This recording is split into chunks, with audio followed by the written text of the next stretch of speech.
The CV Sands Solid Waste Department develops innovative programs and events that inform, educate, and engage the Castro Valley community to reduce waste. My name is Peter Rosen, and I'm a licensed landscape contractor, and this is our garden. I grew up here at this house, and when my wife and I decided to get married, this was where we decided to have the wedding, and it gave us the incentive to actually do the garden. And so we were able to redo the garden the way we wanted to do it.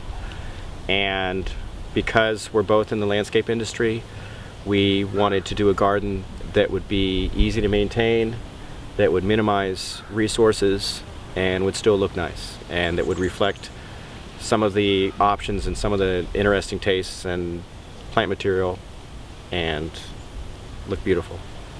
We terraced this hillside, and instead of just putting stone walls, we've also got seats in the wall at various spots. Material-wise, we also recycled. This is part of a redwood tree that came down on the site, and we just ran a saw through it, and we use it for bench seating. We've created a space out here that doesn't require any maintenance, really. I mean, occasionally we can weed it, or blow it, or rake it.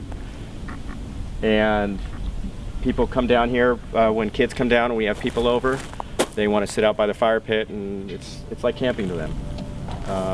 It's an open space. It's a great outdoor living room. So this is an example of some of the plant material. This is a south-facing slope. This is full sun all day, and once it's established, it requires minimal water. Just because something is drought tolerant and requires low water use does not mean no water use. When this was first planted, it was regularly irrigated, but we were able to cut back on it, and the irrigation for this hasn't been on all year, and it's mid-April. Yeah, I mean, during the summertime we might have it on once a month. This is a smoke tree. Later in the year it's going to get these really dark blossoms that give it the name of smoke tree. This is rubus. This is a crawling ground cover that's really rough.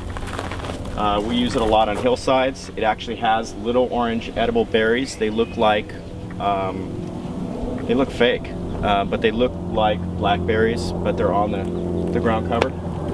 These are Correa. It's an Australian fuchsia. It's a shrub. It's got white tubular flowers. There's another variety of Correa up there that has red flowers that we have.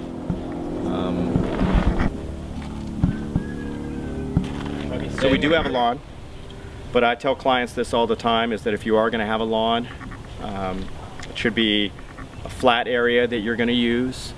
If you have kids or pets, it's a great surface. Everyone wants to hang out on the lawn. It's great negative space. It's cool. But if you're going to have a lawn, it should be used, and it should be watered properly, and that includes having either a smart controller or efficient timing of your stations. Some of the sprinkler heads, there's low flow water heads that you can use that will actually minimize your water use. So there's ways of having a lawn, but you're not using nearly as much water. Most people tend to overwater their landscape, usually 40 to 50% of excess of what they need. We've watered this lawn once in January for this year. So, and it looks green. Back here, this is a meadow. It's a Carex panza meadow. It's a native grass meadow. It requires very little water. It doesn't require much maintenance.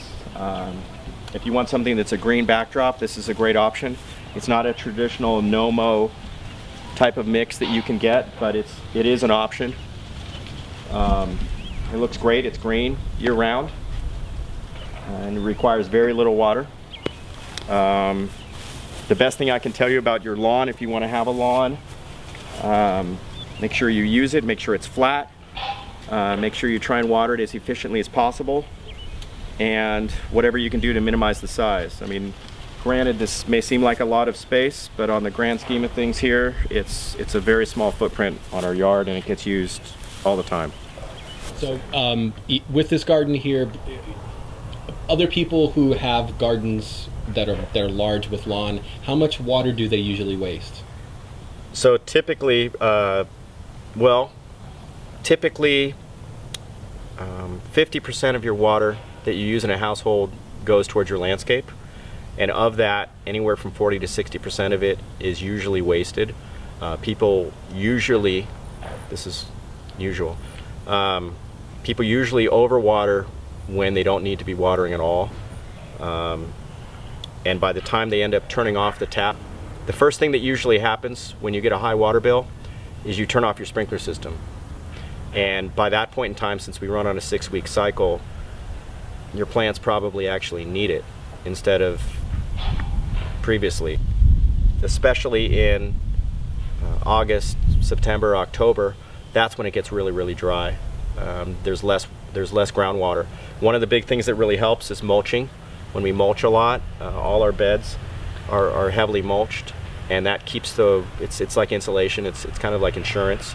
It feeds the soil. This is a really important bay-friendly principle, that we feed the soil, and by feeding the soil, it helps encourage microorganisms to actually help with your plants, and it actually will help conserve water and protect your plants. I see lots of people that have bare soil, and the first thing I always tell them to do is mulch your soil. We talk about feeding soil now instead of feeding your plants. So this is our edible area. This is our orchard. We've actually got a fruit orchard. We have enough space for it. My father-in-law and I built this arbor with recycled lumber.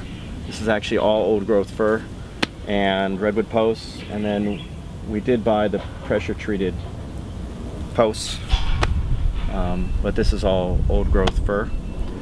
So it's recycled product, and we have grapes that come up through here during the summertime. In the fall we get grapes. It's great. And as you can see now, in the springtime the wisteria is blooming, which is nice. So it's a nice area. We have a seat bench here. We can sit down and listen to the birds and enjoy our space. So fruit trees are a bit of a hobby. Most of the fruit trees that are back here have multiple grafts on them, so they have multiple varieties. And one of the ways of pruning fruit trees is to actually espalier them. So this apple tree, for instance, is pruned flat, and it's stretched out, and it actually has 6 different varieties of apple on it, as does this apple. And this pear has 4 varieties of pear on it, but it's all pruned flat. So the idea is that these are the walls for the arbor on the bottom part of this. These 2 vegetable boxes, these raised beds, actually came off a job site. We recycled them, disassembled them, put them on the top of my truck, and reassembled them here.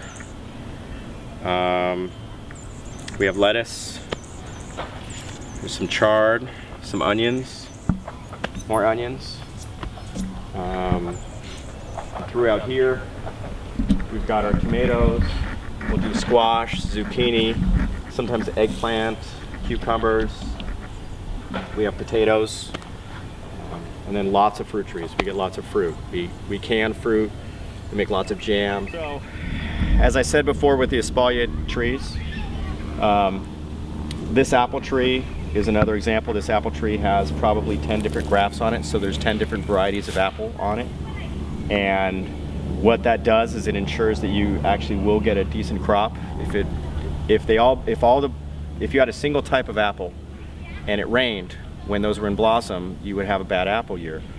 By having many varieties, it's insurance that you're going to get a decent crop. And actually, you can actually have,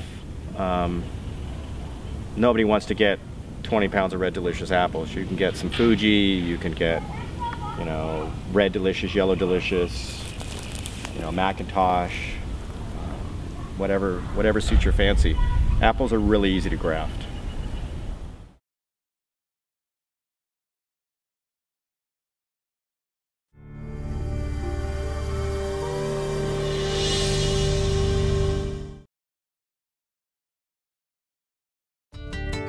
Our goal is to maximize diversion or recycling and composting, and then take additional steps to reduce waste, such as reusing materials.